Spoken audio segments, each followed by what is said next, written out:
Buenas tardes. Estamos en la semana inicial del curso de parasitología y micología que está en el ciclo de bases científicas de la patología en cuarto año de la Facultad de Medicina. Esta primera semana inicial tratamos en el curso de parasitología y micología todos temas generales en cuanto a esta especialidad, para luego en el resto de las semanas adentrándonos en distintos agentes parasitarios y micóticos y de acuerdo al área o de acuerdo al sistema en el cual ellos están realizando su accionar. El teórico de hoy, el que vamos a ver ahora, se basa en lo que son las zoonosis. Es un grupo de enfermedades importantes que causan gran morbo y mortalidad, y lo que tienen en común y la definición que ustedes tienen que recordar siempre es que zoonosis son aquellas enfermedades o infecciones cuyos agentes se transmiten naturalmente entre el humano y animales vertebrados. Es importante recordar esto, entre el humano y animales vertebrados, que son aquellos en los cuales se pueden ver este tipo de enfermedades. Clásicamente estas enfermedades se dividían en tres grupos distintos, basados en donde situábamos al ser humano en referencia a ellos. Y ahí tenemos en primer lugar las antropozoonosis, que son todas aquellas infecciones transmitidas al humano por otro tipo de vertebrados, y ponemos como ejemplo las babesiosis, que son unas enfermedades parasitarias que eventualmente parasitan animales vertebrados y esporádicamente pueden parasitar al hombre. Después tenemos como segundo grupo la zooantroponosis, que son aquellas infecciones del ser humano que pueden ser transmitidas a otros animales vertebrados. Y allí tenemos como, por ejemplo, la giardiosis o giardiasis, que es una enfermedad producida por un protozoario, Giardia lamblia, que parasita sobre todo al ser humano y que en los últimos años se ha visto que es parásito o que puede verse parasitando también a otras especies de animales. Y finalmente un grupo que tiene un nombre difícil de pronunciar, que es el de las anfixenosis, que son aquellas enfermedades o infecciones que se transmiten en ambos sentidos con la misma magnitud, o sea, parasitan tanto desde el ser humano a otras especies de vertebrados como de otras especies de vertebrados al ser humano. Y ahí tenemos como ejemplo típico o clásico el de la enfermedad de Chagas, que es una de las zoonosis parasitarias más importantes del Uruguay. Esta clasificación ha quedado un poco en desuso y lo que últimamente se utiliza para clasificar la zoonosis es una clasificación que está basada en el mecanismo de transmisión de las enfermedades. Y ahí tenemos 4 grupos diferentes, que son las zoonosis directas, las ciclozoonosis, las metazoonosis y las saprozoonosis. Las zoonosis directas son todas aquellas enfermedades o infecciones que se transmiten de un huésped vertebrado infectado a otro huésped vertebrado susceptible, y va a ser siempre por contacto directo, por manipulación de un objeto contaminado o mediante un vector mecánico. Ya vieron en el primer teórico lo que la clasificación de vector, cómo diferenciamos un vector mecánico de un vector biológico. Recuerden que vector mecánico es aquel ser que transmite el agente infeccioso solamente porque él se contamine, no porque sea un ser obligatorio en el ciclo del agente infeccioso. Es importante destacar que en las zoonosis directas el agente no se modifica durante la transmisión. El ejemplo más típico, el ejemplo más clásico de esto es justamente, no es de una enfermedad parasitaria, sino que es una enfermedad producida por un virus, que es la enfermedad de la rabia. Todo el mundo sabe que una persona o un ser vivo adquiere la rabia cuando es mordido por otro ser vivo que está infectado con el virus de la rabia, ¿no? Lo clásico es un perro rabioso muerde a otro ser vivo, a otro perro o a otra persona, y de esa manera le transmite la rabia. O sea, hay un contacto directo entre el individuo enfermo y el individuo susceptible o sano. Existen otros mecanismos, otros tipos de rabia que no vamos a entrar en el curso porque es una enfermedad viral, no es una enfermedad parasitaria. Y en cuanto a parásitos que pueden producir este tipo de zoonosis o que se transmiten mediante este tipo de mecanismo de transmisión, tenemos como ejemplo el de la balantidiasis producida por Balantidium coli, que es un agente que protozoario que vive a nivel intestinal. El segundo grupo que tenemos es el de la ciclozoonosis. En la ciclozoonosis se requiere más de un hospedador vertebrado para que el parásito se mantenga en la naturaleza. No intervienen invertebrados en este ciclo. En este tipo de ciclos el hombre, el ser humano, puede actuar tanto como hospedador definitivo o como hospedador intermediario. En general, este tipo de ciclos de zoonosis ciclozoonótica son los agentes involucrados, generalmente son helmintos, pueden ser platelmintos como las teñas, y ahí tenemos como ejemplo clásico la hidatidosis por Taenia echinococcus o la teniasis por Taenia saginata o por Taenia solium. En el caso de la equinococosis, recordamos desde el liceo, y lo veremos en el curso, que es una enfermedad parasitaria cuyo hospedador es producida por Taenia echinococcus y cuyo hospedador definitivo es el perro, y que el hombre actúa como hospedador intermediario. Y en el caso de las teniasis por Taenia saginata o por Taenia solium, lo que tenemos es que aquí el huésped definitivo es el ser humano y el hospedador intermediario pueden ser el ganado vacuno en el caso de Taenia saginata o los cerdos en el caso de Taenia solium. Después tenemos el grupo de las metazoonosis. Son aquellas enfermedades en las cuales se requiere por lo menos un hospedador vertebrado y uno invertebrado para que el ciclo se perpetúe y el agente parasitario se mantenga en la naturaleza. En este tipo de ciclos sí es fundamental la presencia del vector biológico, o sea, el hospedador invertebrado actúa como un vector biológico para que la gente cumpla su ciclo.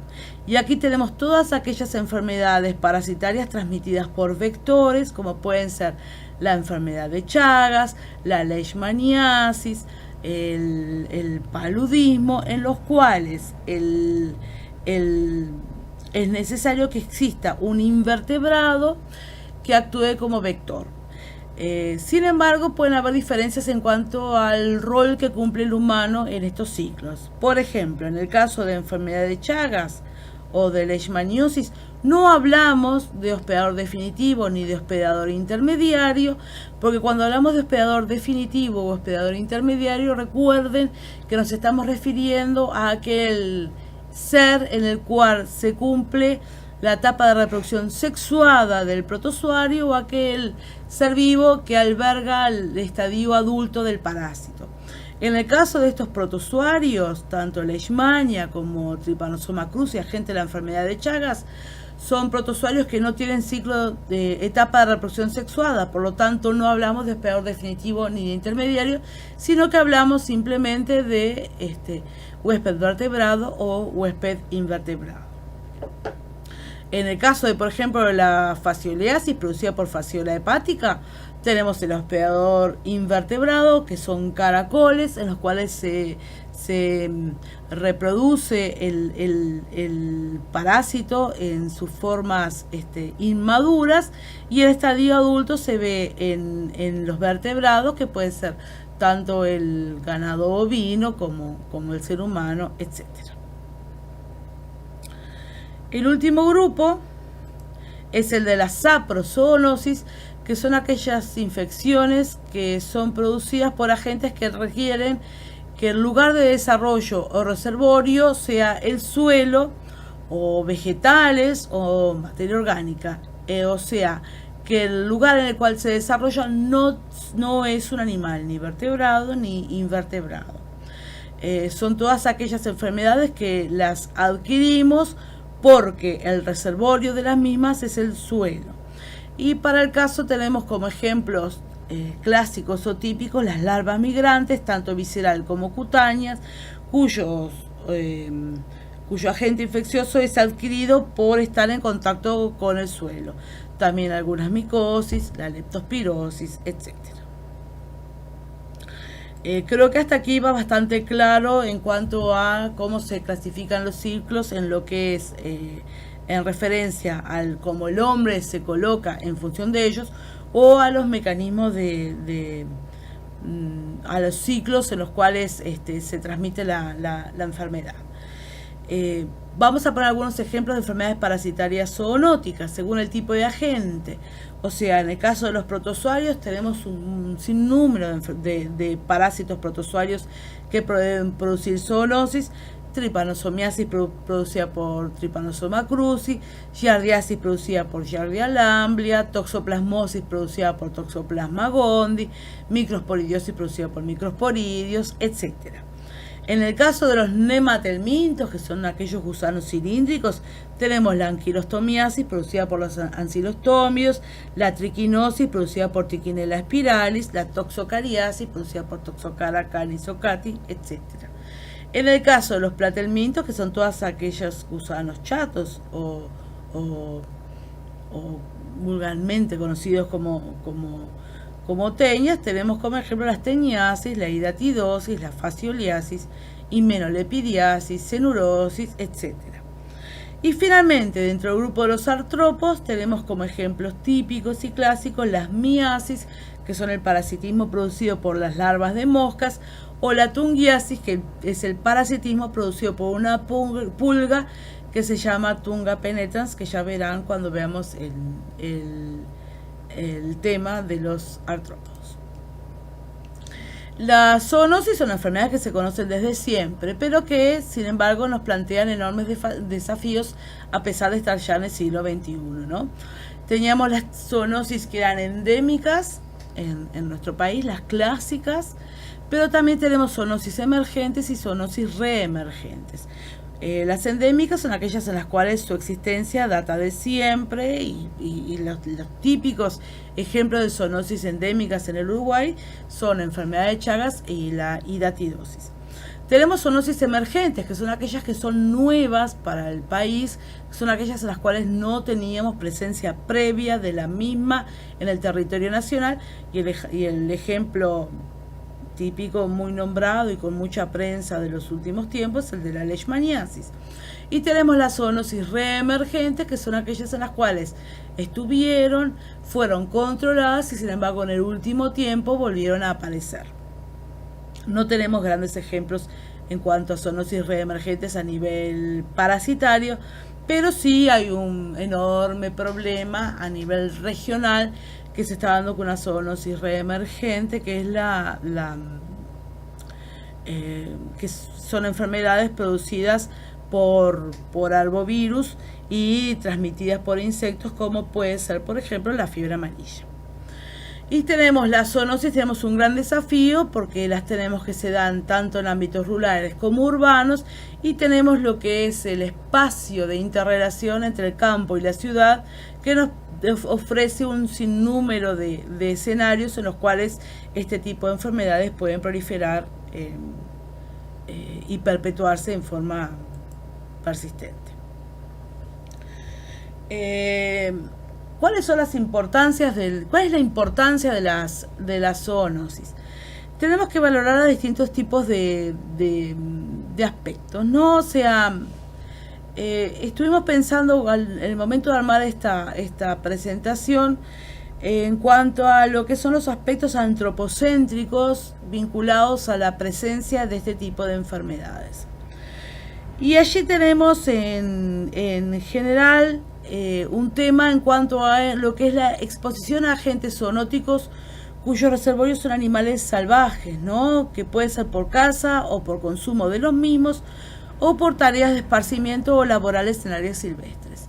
Esta última semana hemos leído con asombro y con preocupación, posiblemente a ustedes no les haya llegado la información, sobre una pareja, un señor de 38 años, que falleció en los últimos días de abril, por el 24-25 de abril, en Mongolia, porque había cazado una marmota y había ingerido parte de la carne de la marmota, sobre todo los riñones, en forma cruda. Parece que es un alimento bastante apetecible y palatable para los habitantes de ese país.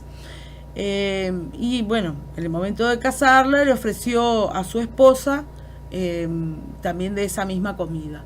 Él fallece 20 y pico de abril, ella fallece a los 2 o 3 días, estaba embarazada, dejan 3 niños chicos, pero eso, bueno, uno podría pensar qué importa ese tema en referencia a lo que estamos viendo ahora, ¿no?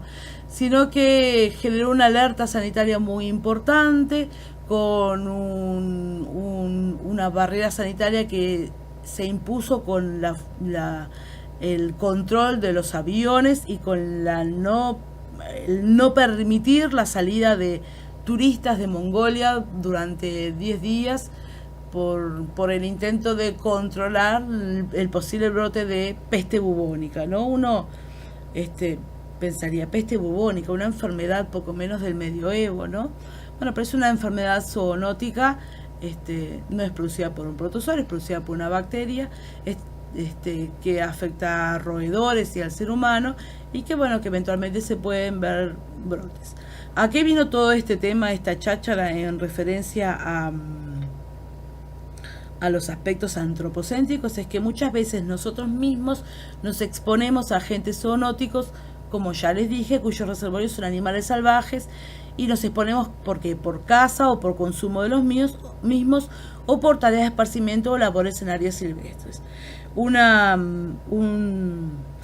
situación que se ve cada vez con mayor frecuencia es el tema de la participación a modo deportivo en competencias de altísimo rendimiento y de altísimo entrenamiento, que se pueden dar sobre todo en áreas selváticas, los challenger que tanto les dicen ahora, que obligan a que los competidores se metan realmente en cualquier lugar sin evaluar ni sopesar las posibilidades de integrarse o interactuar con ciclos de enfermedades en los cuales nunca estuvieron ellos en contacto. De hecho, han pasado ya a nuestro país que algún participante de algunos de estos eco-challengers hayan venido, por ejemplo, con leptospirosis o con otro tipo de enfermedades. Un problema muy importante que se está viendo en los últimos tiempos es cuando las acciones del hombre pueden, al ser enormes cambios a nivel del paisaje, y que justamente esos cambios o esas enormes construcciones se puedan romper. Me refiero en este caso a la fabricación o al levantamiento de diques y de represas, que no siempre funcionan bien. Cuando las represas o los diques funcionan bien, igual también ofrecen alternativas para que se establezcan enfermedades zoonóticas. Sobre todo en este momento se estoy recordando una problemática que surgió en el país con referencia al levantamiento y a la creación de las represas nacionales, la de Salto Grande sobre todo, por la presencia de hospedadores intermediarios de Schistosoma manzoni en la región. En el año 2015 y en el año 2019 en el Brasil hubieron 2 enormes tragedias ecológicas. En el 2015 fue la rotura de un dique de una mina. Ambos fueron roturas de diques de minas, con el vertido de un lodo sumamente tóxico en ciudades o en ríos. 2015 fue en el río Dulce y en la ciudad de Mariana, y este año fue en el desastre ecológico se vio en una mina de la minera Vale, que lo que produjeron fue el vertido de millones de toneladas de lodo tóxico en los ríos. No solo estas tragedias provocan la mortandad inmediata de los seres vivos que están a su alrededor, y en este caso hablo de seres humanos, y hablo de ganado o de cualquier especie animal que esté viviendo en la zona, sino que también provocan cambios a futuro. ¿Y a qué vengo con esto? Una de las teorías que se están manejando hoy en día en cuanto a la expansión de la fiebre amarilla en el Brasil está vinculada a todo lo que fue la mortandad de los animales que controlaban biológicamente a los mosquitos transmisores de fiebre amarilla, lo que provocó una enorme proliferación de los mismos, y de esa manera, aparentemente, esta es una teoría que está para ser validada, pero que tiene muy buenos asideros en cuanto a su explicación y los científicos que la validan.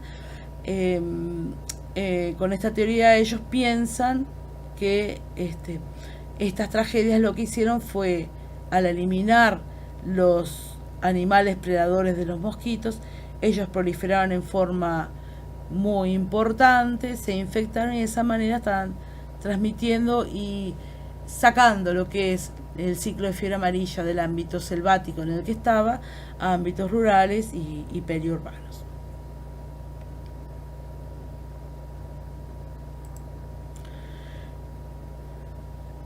Después, en cuanto a la zoonosis, nosotros tenemos una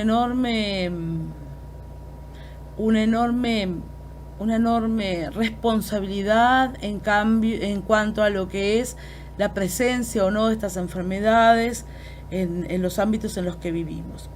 Nosotros mantenemos como especie, el ser humano ha dominado a otras especies animales y a muchas de ellas las ha transformado, ¿no?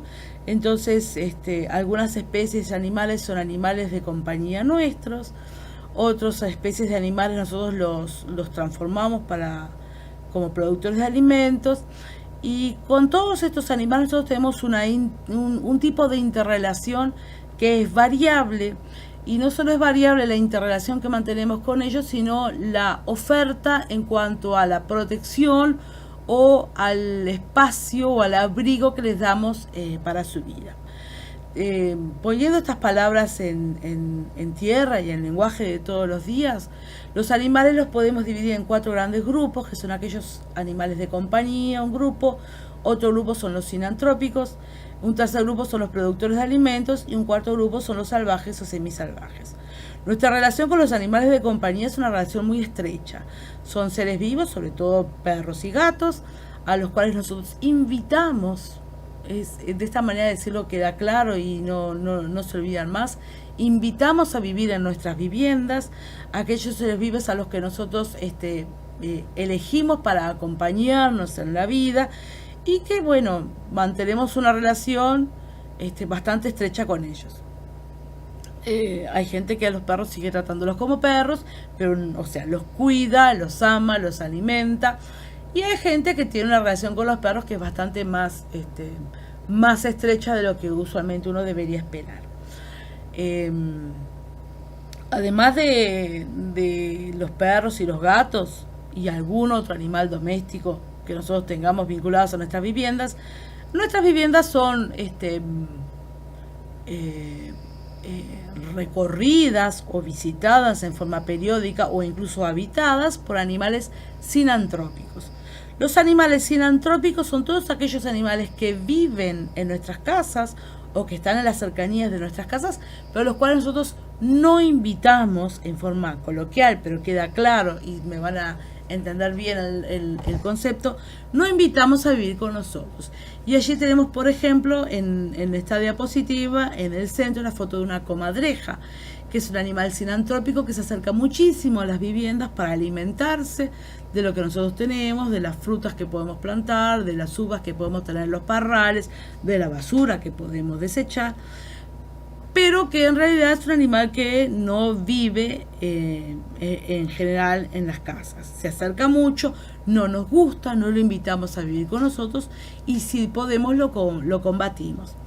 Y lo mismo sucede con los roedores, ¿no? Ratas y ratones viven en nuestras viviendas, pero no fueron invitados a vivir en ellas por nosotros. al igual que también las cucarachas. Después tenemos una relación diferente con los productores de alimentos, que son aquellos seres vivos a los que cuidamos y que incluso hacemos que no mantengan su calidad de vida o su densidad, como que si se mantuviera en un ámbito silvestre. Y tenemos una foto de un enorme cerdo cuidado por su cuidador, al cual nosotros le vamos a dar protección. Bueno, ahora está de moda los chanchitos enanos, pero en general no son animales que invitemos a estar con nosotros todos los días.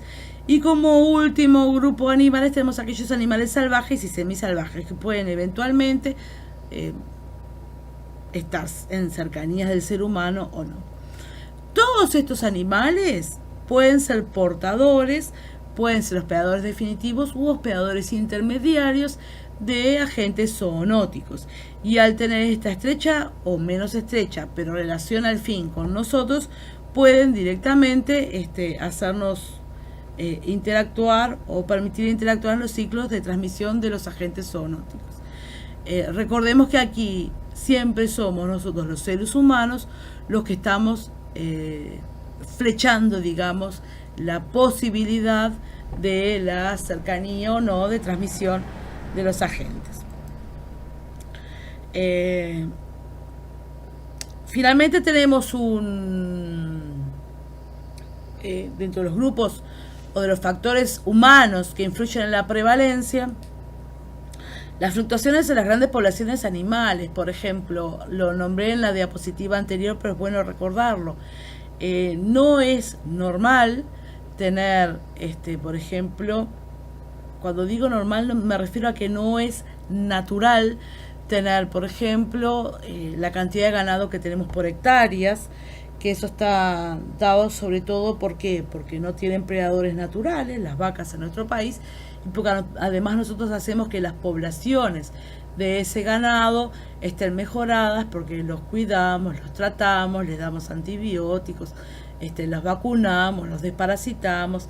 Eso hace que al haber tanta cantidad de ganado junto, de repente algunos agentes zoonóticos tengan mayor posibilidad de estar presentes que si en realidad se mantuviera la densidad de vacunos como si fuera al principio de que el hombre domesticara a esta especie de animales.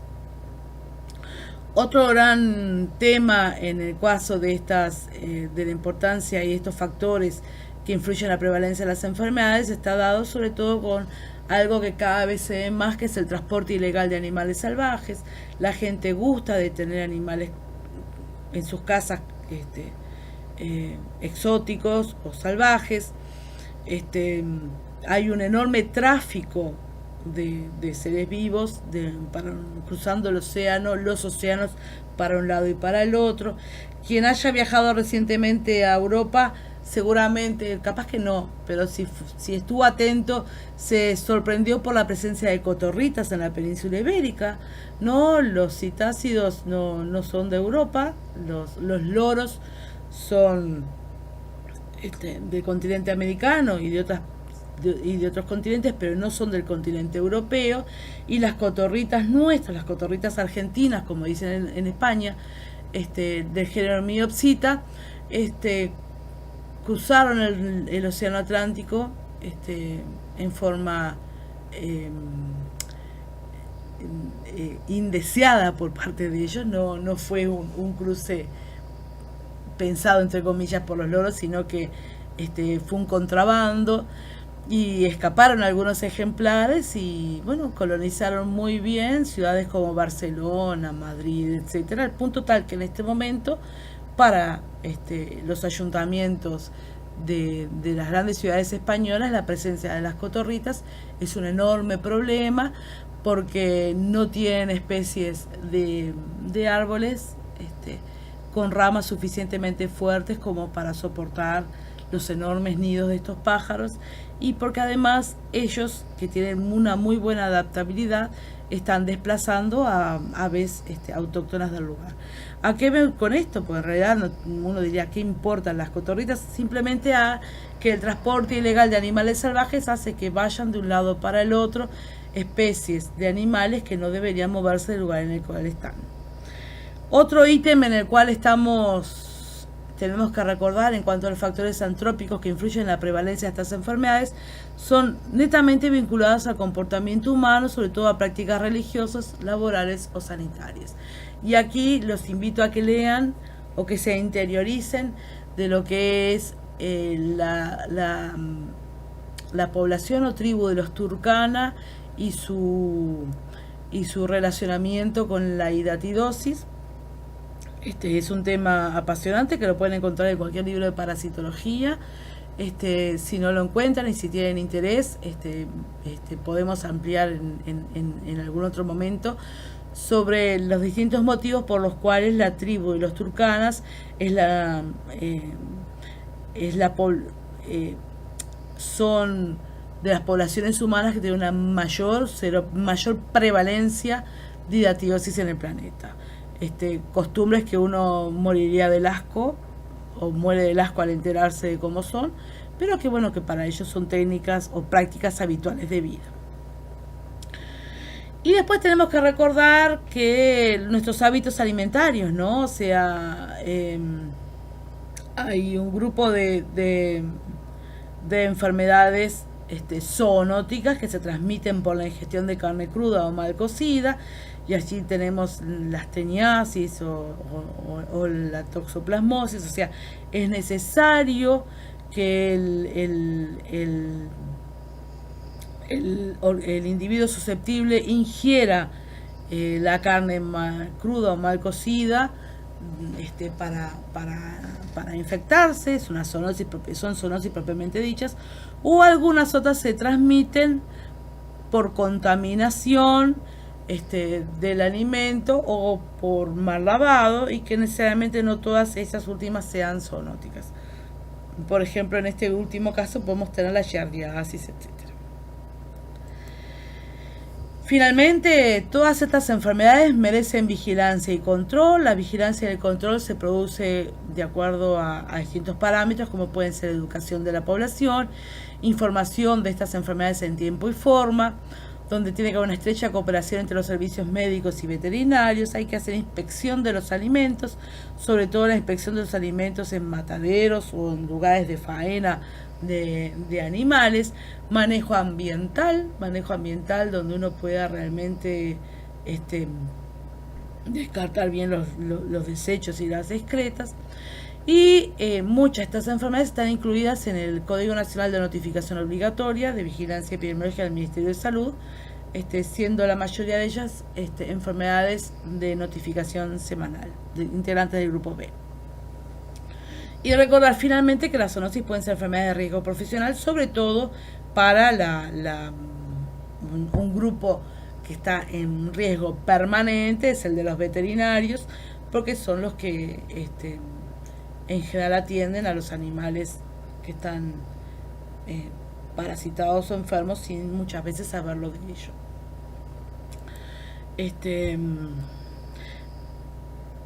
Y finalmente recordar que son una importante amenaza para la salud y el bienestar de la población de todo el mundo, y que a pesar de los enormes esfuerzos y progresos logrados en las medidas de control, siguen teniendo altas prevalencias en zonas urbanas y rurales de todos los países, tanto países desarrollados como en vías de desarrollo, y que muchas de ellas son emergentes o reemergentes en áreas en las cuales no existían o estaban controladas. Nuestro ejemplo más patente en los últimos años es el de la leishmaniosis. No entramos a hablar de ese tema porque va a haber un teórico al respecto, y un concepto que tiene que quedarles muy claro: son enfermedades que pueden ser controlables, pero no son enfermedades erradicables, porque las únicas enfermedades erradicables son aquellas que solo afectan al ser humano, y las enfermedades zoonóticas afectan al hombre y a otros animales vertebrados. Así que por lo tanto nunca vamos a poder erradicarlas, pero sí las vamos a poder controlar. Bueno, espero que esto haya sido claro, y cualquier duda les dejo un libro como bibliografía, que es como la Biblia, que es el libro de zoonosis y enfermedades transmisibles comunes al hombre y animales de Pedro Hacha, de la OPS. Están agotadas todas las ediciones, pero en cualquier biblioteca lo pueden encontrar, y ahí tienen un listado de todas ellas. A modo anecdótico, les puedo decir que el libro de Hacha, 30 años atrás era un único tomo, y ahora ya son 3 tomos de enfermedades, porque cada día y todo el tiempo estamos encontrando nuevas enfermedades zoonóticas, ¿no? O sea, nuestras costumbres, nuestro afán de colonizar toda la superficie del planeta, nuestra curiosidad muchas veces hace que estemos enfrentándonos en forma constante y permanente con seres vivos que eran agentes infecciosos, parasitarios, o que producían enfermedades en poblaciones de animales muy circunscriptas, y al estar nosotros en contacto con ellos nos pueden llegar a infectar. Bueno, cualquier duda, sus docentes orientadores les pueden aclarar lo que refiera, o escriben en el grupo EVA, que gustosamente les responderé y les aclararé. Hasta luego.